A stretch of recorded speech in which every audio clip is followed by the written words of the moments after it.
Hello there.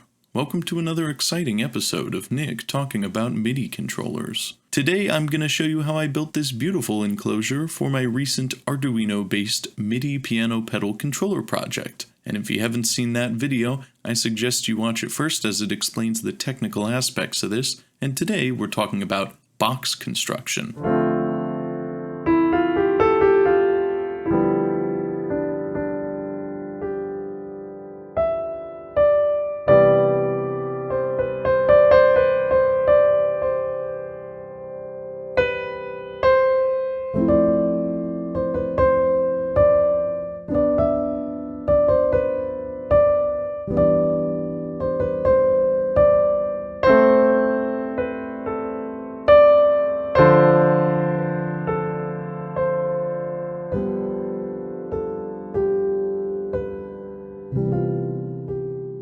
Before we get into the build, I just wanted to thank my viewers for all the recent comments and likes and everything on the last couple of piano videos.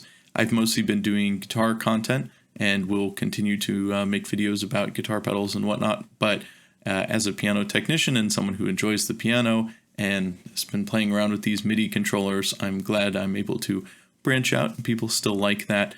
Of course, I have a small channel, so I can do whatever I want, but I do definitely appreciate the comments. It's certainly a lot of work making YouTube videos, but I do it for you, so thank you. So I had a couple goals for making this enclosure. Of course, I wanted something that was going to play well and has to be functional, and also I wanted it to have cable management so that ultimately I had just one USB coming out of the back of it, and everything else could be inside, protected, and also neat and not on my floor because I have enough cables running around as is and I don't want to add to that. So it has to look good, it has to be functional, and the cable management and wiring protection, because the Arduino board is also relatively fragile and I don't want it to get kicked around and whatnot. So those are the main goals, and if possible, have something that kind of matches and looks good with my digital piano here as well. I started with a piece of 1/2-inch MDF shelving, and I picked that solely because it was something I had on hand and I didn't have to buy anything or go to the store. If I was going to do this project again or build one for someone, I would probably use some kind of cabinet grade plywood, something that would maybe look a little better, have a nicer finish to it. The MDF is fine, and for something that goes on the floor, it's not a big deal. It's certainly sturdy and relatively inexpensive as a material.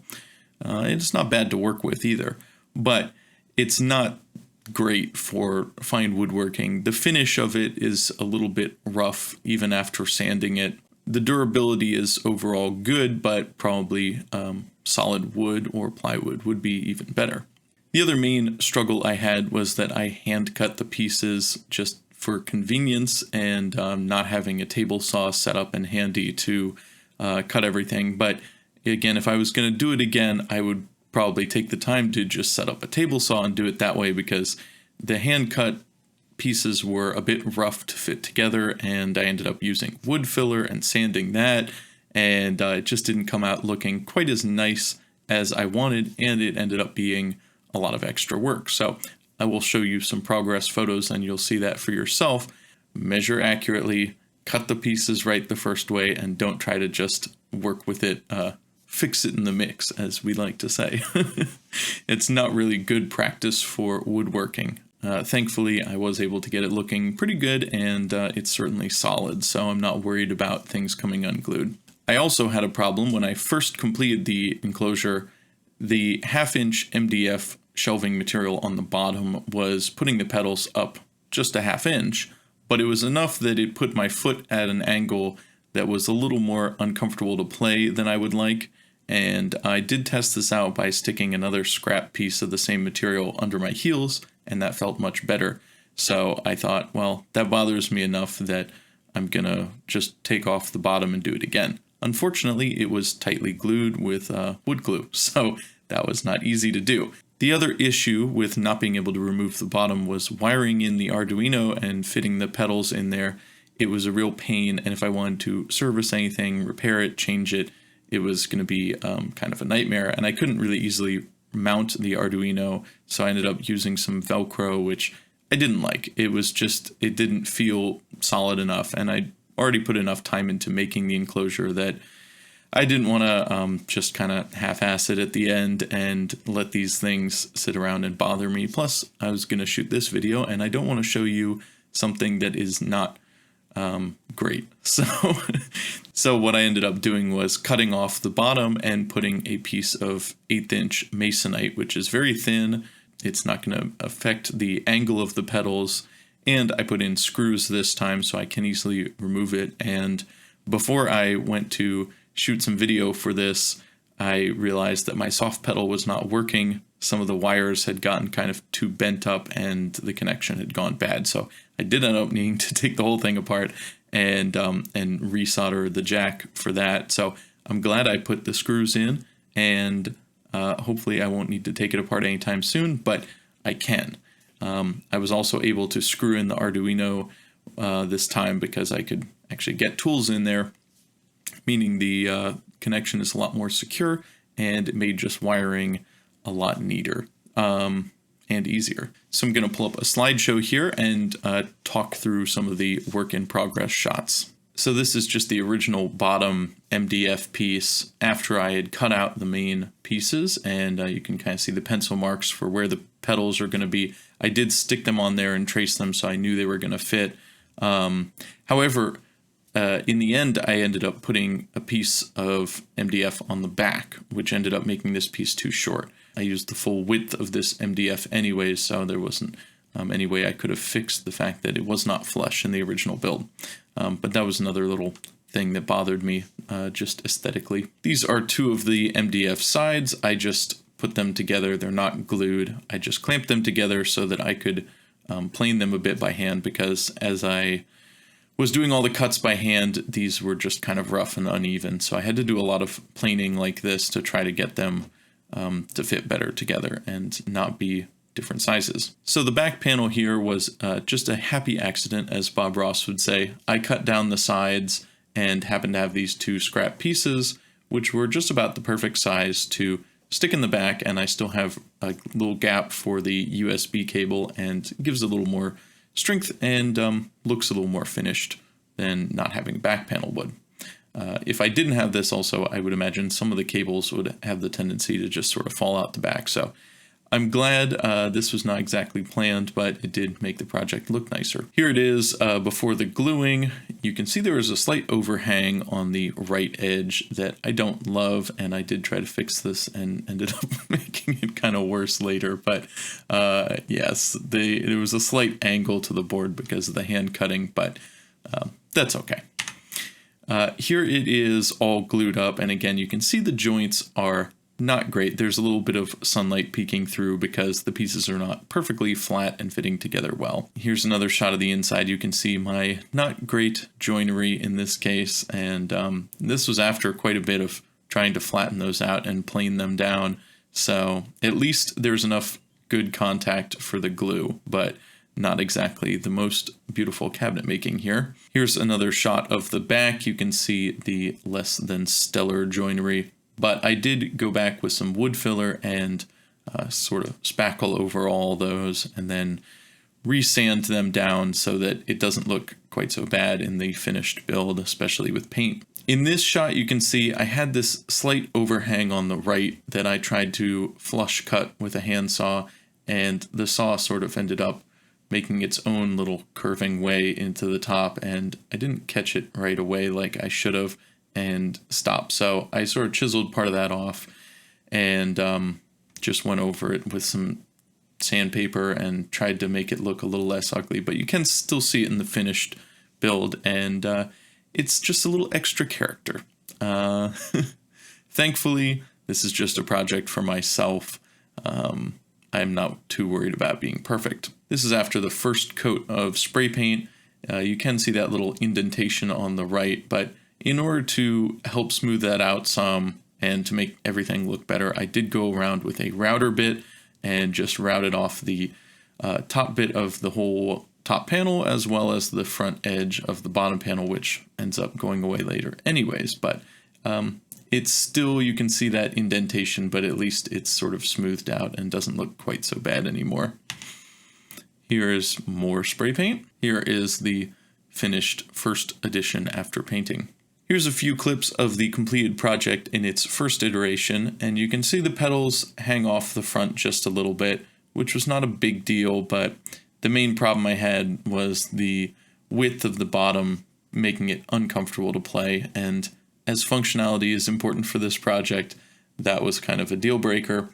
And I also wanted to get rid of the fact that the bottom was glued on. So I went back to the drawing board a little bit, and here you can see I've successfully cut off the bottom using a multi-master and another scrap piece of MDF to just help get it as flush as possible. This ended up being pretty easy and just took a few minutes. I sanded the bottom of the sides a little bit, but it was already fairly smooth and flush, so that wasn't a big deal. After that, I cut out an appropriately sized piece of this masonite, which is only 1/8 of an inch thick. And in this shot, you can see my beautiful jig for cutting the end of it just perfectly to size. I used a piece of oak flooring as a straight line to run the multi-master against. I just marked out where I wanted to cut it, and I was able to pretty accurately trim off just little bits of it, which meant that I didn't have to worry too much about planing down the masonite, which is a bit difficult because it's so thin. So I just tried to cut it as accurately as possible. Here it is with the masonite attached. I drilled pilot holes and installed machine screws, and this is a nice secure connection that is easily enough removable. Here's the inside of the top panel, and you can see I've screwed in the Arduino, which gives it a nice secure connection. It's not going to flop around, and it makes it quite easy to insert or remove the USB cable as desired. I had some of these little cable management clips that came with an Ethernet cable that I ended up hammering into the top panel as well, which just helps route the wires and keep the exposed jacks from flopping about. And here is a gut shot of all the wires stuffed in. It's not beautiful from the inside, but you can't see it from the outside. And everything is fairly securely tied down, so it's not gonna get unplugged or break in there, hopefully. I've got this small Korg pedal in the middle, and while it's not my favorite pedal, it is useful in this case because I was able to tuck all the wires behind it, and if I had a larger pedal in there, I'm not sure if everything would fit. So if I was gonna do this project again with bigger pedals, I might just make the enclosure a little bit overbuilt so we don't have this problem. But I didn't want to cut the pedal cables because if I do ever want to sell the pedals or take them out of this enclosure, I wanted them to be unmodified. I certainly could have gotten rid of a lot of these wires if I was willing to trim the pedals down, but I didn't want to do that because that's kind of irreversible. So there's a number of easy improvements that could be made to this project, and I'm sure some better woodworkers out there could easily build a nicer box if they wanted to. I think it is very important to measure your pedals and also leave some extra room. Figure out where your wires are going to be. I kind of overlooked a lot of that. I did measure the pedals and put them at the right distance from each other, but I didn't end up really accounting for the wiring too much. I kind of just thought that would take care of itself. Luckily, I was able to fit it all in. But as I said, if I had a larger pedal, if I didn't have the middle Korg pedal, I wouldn't really have a whole lot of room for the wires to go. So that could be a problem. And the Korg pedal is not my favorite, so I don't really know if I'll be able to upgrade the Korg pedal to a bigger one and still fit everything in this box, so I may just have to live with it. But I don't hate it, and it works, so it's fine. I did leave a little bit of extra room, so I could possibly take the M gear pedal I have in there and replace that with a Yamaha FC3A or FC4A, which are the same footprint. And that way at least the two outer pedals would match. That might look a little nicer, might feel a little better, but for the time being I'm just going to leave it as is, and I'll worry about upgrading pedals later if I want to.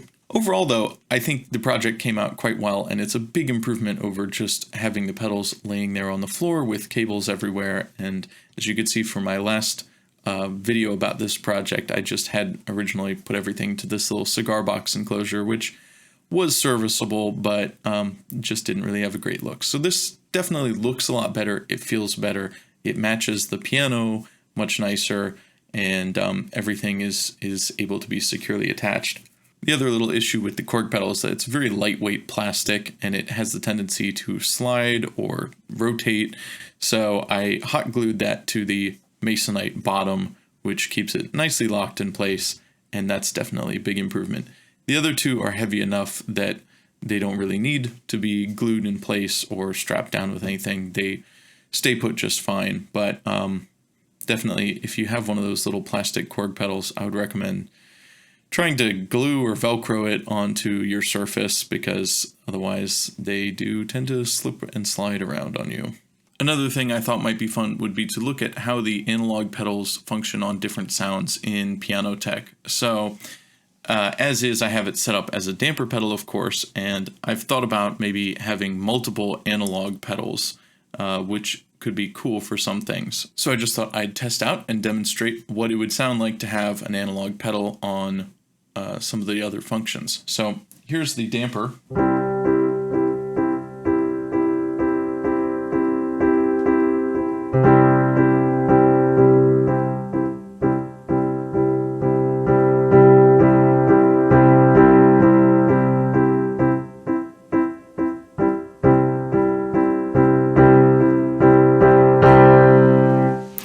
And if I go over to the pedal tab here, you can see the MIDI inputs. And in the code, I did write a little delay in there to clean up some of that information. It does generate a whole lot of data, but I did, with the delay, I reduced the amount of data a little bit because I just thought it was excessive and I didn't want to send that many control changes. That's my preference. Let's take a look at, I wanted to test out this rattle pedal. The rattle pedal found on some pianoforte brings a strip of paper in contact with the string, producing a rattling noise. And I thought this might be interesting to see how it responds with the analog input. So let's just check that out.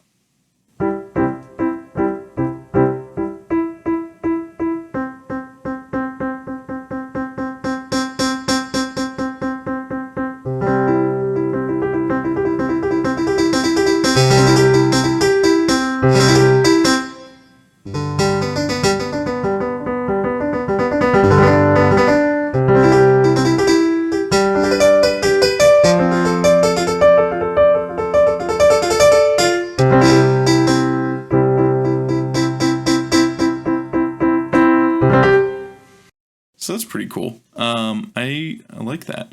The rattle pedal is a bit of an odd one. I'm not sure how many people would use that, but I kind of like the sound. It's a little bit different. It's a little funky. And like the others, that can be scaled with an analog pedal. So that's a cool thing. Let's also take a look at the Celeste pedal. And I'll probably do another video on this recent felt update. Now this was in there before, but they recently updated. They added this felt thickness, which you could also bind to a MIDI controller, which is cool, as well as some other things like unison width humanization. So I'll look at that in another video, but here is the felt pedal, and let's see how it sounds scaling it with analog.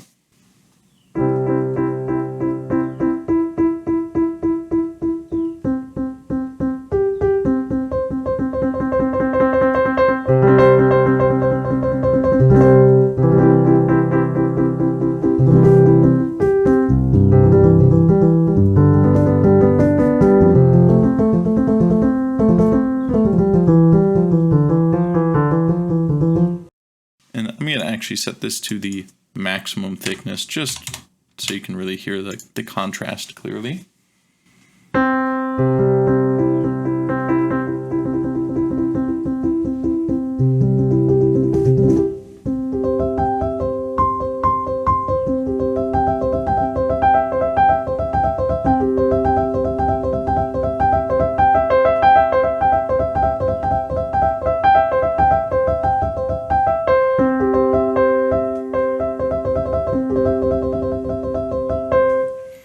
So that's another cool one. You can hear that the felt sort of scales up with analog controller, and that is nice to have, sure.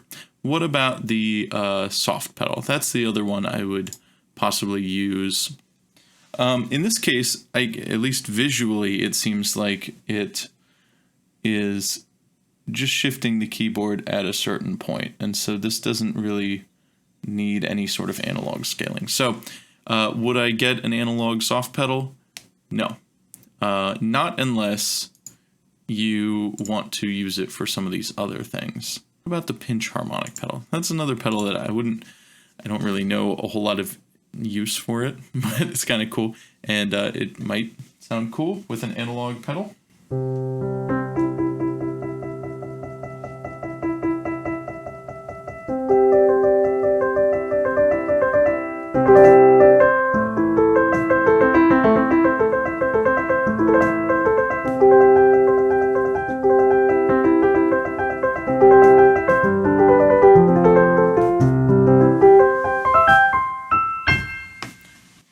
I actually really like that kind of in the halfway position. It sounds a little bit like a Fender Rhodes when you get sort of half of the harmonic and half of the actual note.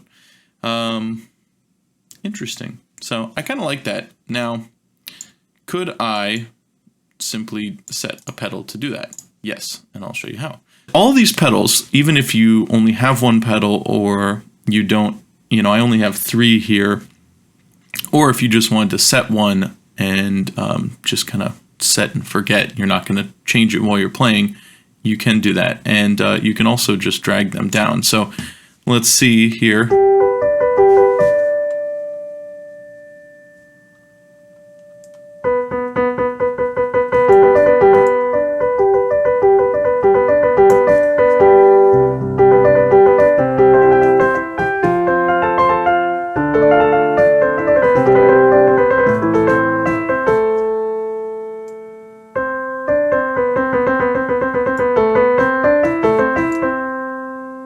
Yeah, I think that sounds cool. I kind of like that position there.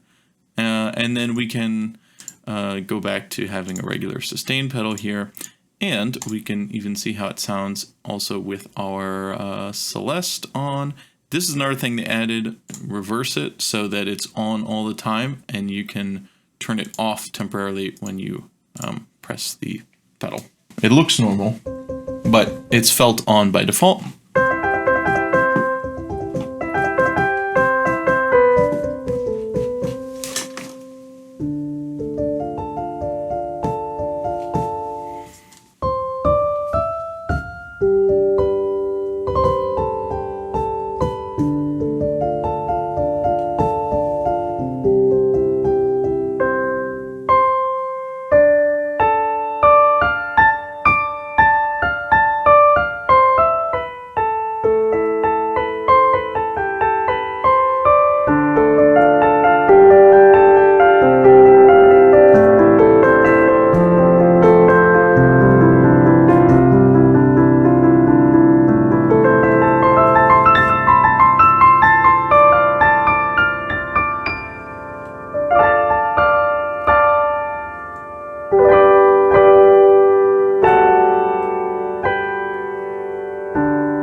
That sounds pretty cool. I like that. So just another thing you can do with Pianoteq that you couldn't really do with a sample library, and some of the cool things having a multi-pedal controller like this can open up for you. So that's about all I have for this episode. I think I will also demonstrate this in another video working with some guitar software, because you can use it. Certainly the Neural DSP amps have great MIDI functionality built in. So it works great as a amp controller.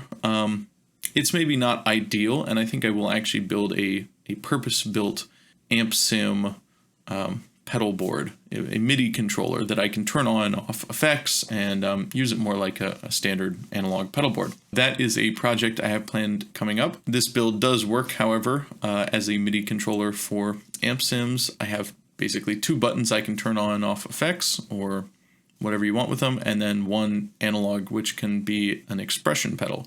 So you could use it like a wah, or you could use it for like an octave, one of those whammy pedals or something, any kind of expression you might need. But typically guitar expression pedals you can just set them at a fixed position. They're not spring-loaded, is what I mean to say. This one is spring-loaded, so that's maybe not ideal for all effects, but it can be cool for something that you want to just sort of, maybe like a whammy, where you want to just kind of hit it quick and not lock it in position somewhere. But anyways, that's more for future videos, so stay tuned, and as always, like and subscribe, and let me know what you think. Happy to hear your comments, and I will see you in the next one.